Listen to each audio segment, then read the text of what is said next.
He did not sign any other film. నేను ఎప్పుడు తను అడుగుతాను, బికాస్ లవ్ స్టోరీ టైంలో also we'd ask what you doing next అని.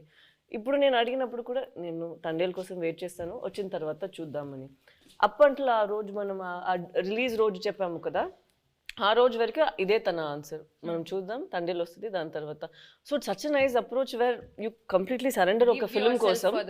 అది సరెండర్ చేసి ఎన్ని రోజులు, ఒక ఇయర్ తీసుకుంటుందా ఓకే అని తను వదిలేయడం నాకు it was very surprising. Next producer use to contact me, not him. Sir మీది ఎప్పుడవుద్ది, మీది ఎప్పుడవుద్ది.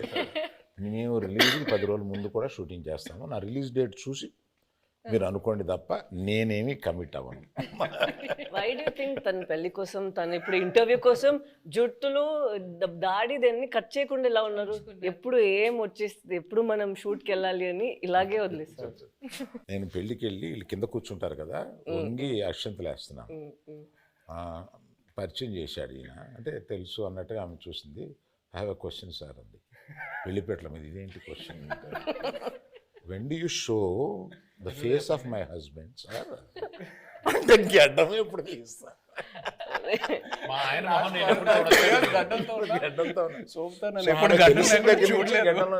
గడ్డం లేకుండా భర్తను చూడాలనే కోరిక అది నా చేతిలో లేదని చెప్పుంటాడు ఈయన. నేను కనపడగానే ఫస్ట్ క్వశ్చన్ ఆమె అదే సార్. మీరేం ఆన్సర్ ఇచ్చారు? నేను అన్నా రిలీజ్ డేట్ చూసుకో, అప్పటి వరకు ఇది check Geetha Arts page for updates అని చెప్పుంటారు. మీరు అడిగినప్పుడు ఫస్ట్ ఆయన చెప్పినప్పుడు ఏమయ్యా అన్నారు, ఏంటంటే మనం రిలీజ్ చేస్తాం ఏమన్నాను, కానీ అప్పుడు ఇలాగా చైతన్య ఆవిడ అడిగిందయ్యా మా ఆయన మొహం నేను ఎప్పుడు చూసుకోవచ్చు అని అన్నాను. Coming back to the movie. కాదు ఇందులో మీమ్స్ ఏంటంటే పెళ్లిపేటల మీద నుంచే అరవింద్ గారిని నిలదీసిన